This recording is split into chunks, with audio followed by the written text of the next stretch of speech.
Always love starting the day on the cusp of freezing and rain. But everything's just wet. There's no ice. The cows float. Acts like there was a couple little tiny chunks of ice in them when I turned them on. This one kind of did, but not really. So I should make up your mind what it's going to do. Forecast yesterday was snow for today, at least in the morning. And last night they decided, oh, no, it's just going to rain. I think it was raining at about 2 o'clock, somewhere in there. Not much. I don't know. I just know I remember hearing it. And it's letting up now. It's just dripping. And I got water going, so I don't got to worry about hand watering today. Unless suddenly we get a cold snap. I mean, we're literally right on 32.5 degrees, maybe. One thermometer said 32, the other said 33. But there ain't no ice. So we'll see what the rest of the day brings. I'm going to go back in here and warm my fingers back up after playing in the cold water. You don't want to know how long it's taken to get that little bit of straw out. I've moved a couple solid bales out of the way. Actually been able to move a couple broken ones a little bit. This one here, twine's on the bottom of it yet. It was laying up there with the twine on the top, but I got it rolled over and down. Take 2 hay hooks or even 1 hay hook, and if I get it off there without breaking it, I can move it. But that one right there, yeah, that one ain't gonna move. That one's got to get taken from there. And let's see, those 3 ends right there, all 3 of those are broke. One underneath them's broke there. 2 end ones up there are okay, but then there's 4 in a row that are broke. One of those I might be able to get out of there without breaking, and the one on top of them's broke. Yeah, 2 more end ones that are broke. Yeah, another one there. There's one there. That one's okay, but that one's broke. So all kinds of fun. Becky actually came out here and sat here and talked for a couple minutes. And she said, well, how can you keep, because I've been sick since like the frickin' middle of November, and this is my normal winter. I get better days and worse days. And she says, well, I thought it was only supposed to last a week. I should be better by now. Well, it's not how it works. So, anyway. Yeah. I just don't get the downtime to get better, so I just keep fighting it. Fight it until it's gone. These ladies were nice enough to get up and eat a little bit and then lay down on the fresh stuff. Right there, and yep, right there, that's where a couple were laying. Nobody else has moved yet. Except that one there, she got up. She was laying over there in that spot between the poles. Oh, and this one, I guess she got up too. She could check this out.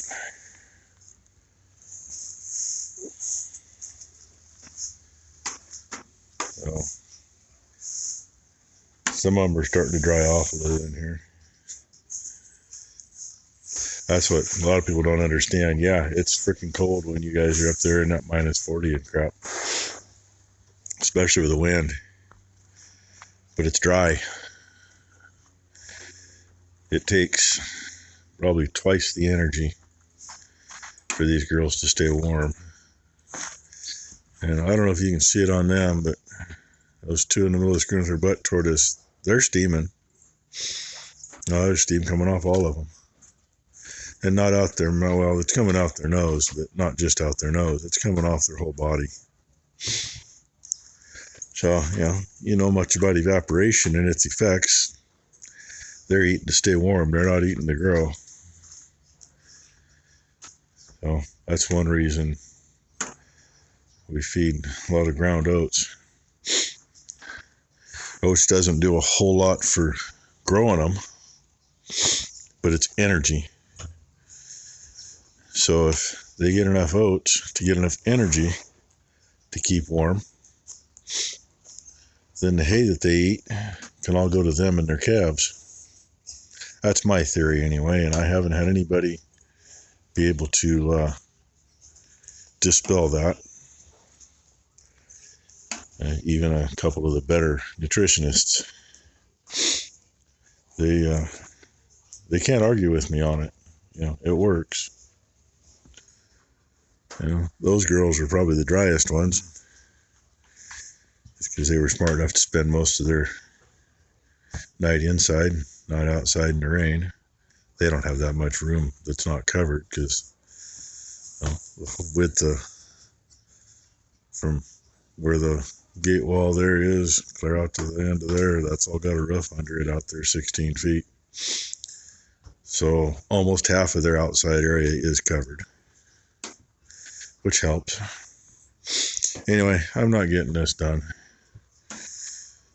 I had dreams of getting at least the cows done by noon, and that ain't gonna happen.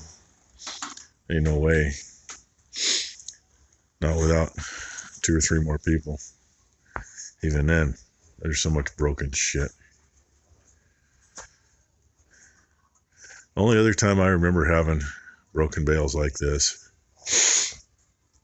we had a barn about 20 miles away, with a piece of ground we rented. We stored hay. We stored straw in it. Shouldn't say hay, it was straw. And I was in there for 2 or 3 years. We went to clean that barn out of the concrete floor.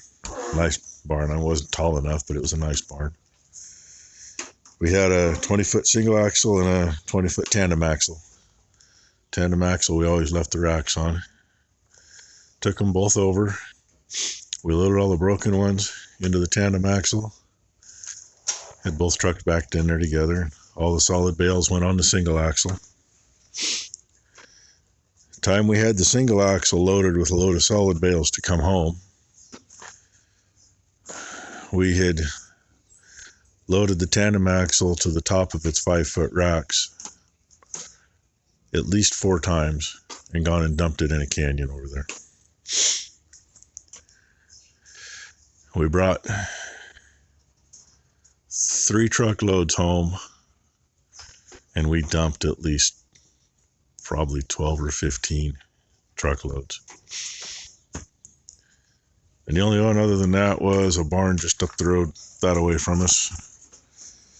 Straw was stored in the upstairs of it, old hayloft, pain in the ass, get in and out of.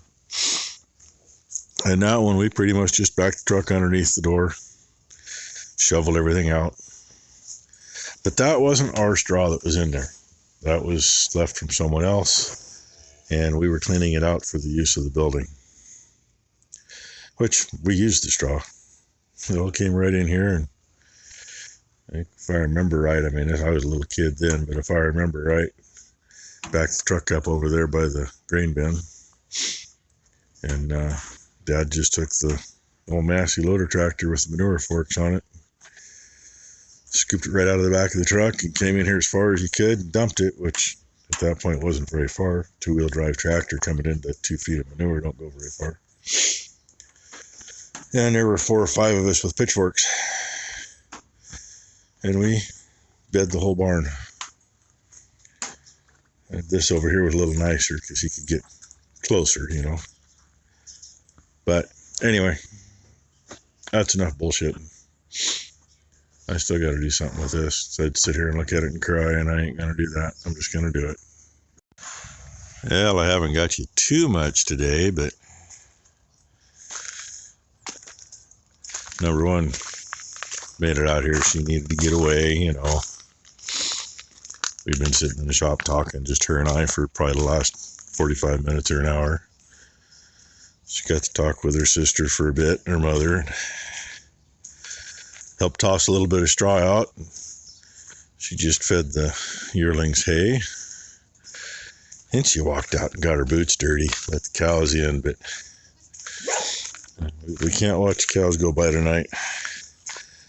That damn Union cow is laying on fresh straw.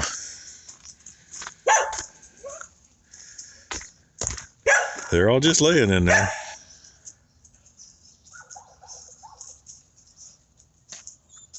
Yeah, where it looks like it's dark in there, that's the cows laying down on the clean straw. Yeah, being lazy.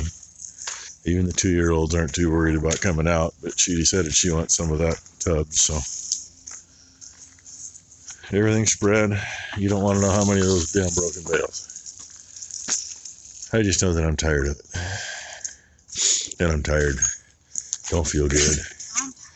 Yeah, she says she's tired too. Becky actually come out.